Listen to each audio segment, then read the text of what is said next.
You ever have a process at work that just feels, well, sick? You know the one. It's slow, it's unpredictable, and you have no idea where to even begin fixing it? Well, today, we're going to play doctor. We're going to learn how to properly diagnose that broken process and turn that vague frustration into a clear, solvable problem. So, you've got a system that's just not working. When a process is sick, your first instinct might be to just start throwing random solutions at it, right?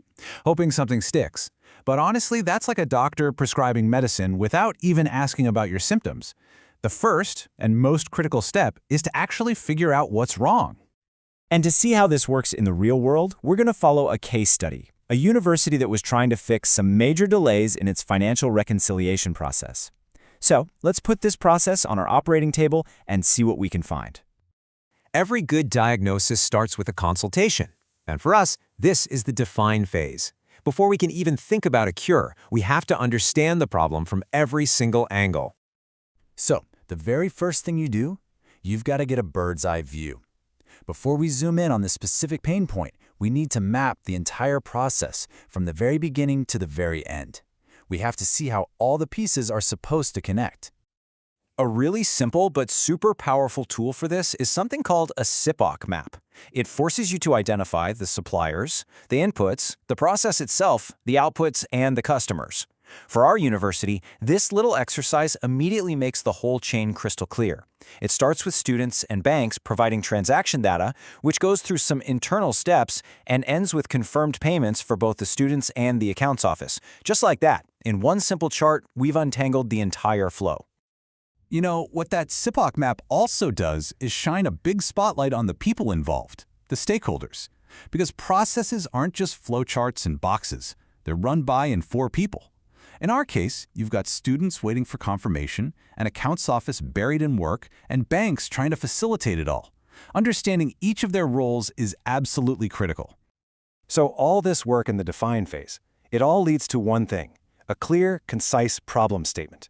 We've gone from a vague complaint like, things are so slow, to a focused, diagnosable issue. There are delays in financial reconciliation. Now we have a specific target to aim for. All right, we have our diagnosis. Now it's time to check the patient's vitals. This brings us to the measure phase. We've defined the problem, but now we need to quantify it. We need to understand its true scale with cold, hard data. Which, of course, leads to the big question. How sick is this process really? Are we talking about a common cold, or is this a critical condition that needs immediate surgery? At this stage, gut feelings and stories just aren't enough. We need data. So the next step is simple, but it is absolutely essential. We have to start collecting objective evidence. The whole goal here is to replace our assumptions with facts and to really see what's happening inside the process. For our university case, the most important vital sign is transaction time. Simple, right? It's just the total time from the moment a student pays Poly to the moment their payment is fully reconciled and confirmed. This becomes our core metric, the main thing we're measuring to check the health of the process. So, after sampling a bunch of transactions, we get our first piece of data. The average reconciliation time is 48 hours. Okay, that's our baseline. It's like the patient's average temperature. But is that the whole story? Oh, not even close. Because we need to look at two key vitals, not just one. The first is the mean, which is just the average. That's our 48 hours. It tells us what typically happens. But the second, and you could argue it's even more important, is the variance. This measures the unpredictability, how wild the swings are from one transaction to the next. And this is exactly why variance is so critical. I mean, think about it. An average of 48 hours is completely useless if the delay is sometimes 2 hours and sometimes 200 hours. A predictable 48-hour process is one you can plan around, but an unpredictable one that swings wildly between 2 and 200, that's just chaos. Variance is the number that tells you exactly how much chaos you're dealing with. So, let's step back for a second and see what we've done. Through these first two phases, we have systematically taken a frustrating, invisible problem and made it totally visible and concrete. We've moved from a vague feeling of, this is broken, to a sharp, data-backed diagnosis. And the diagnostic method itself is simple, and it's repeatable. Step 1, define.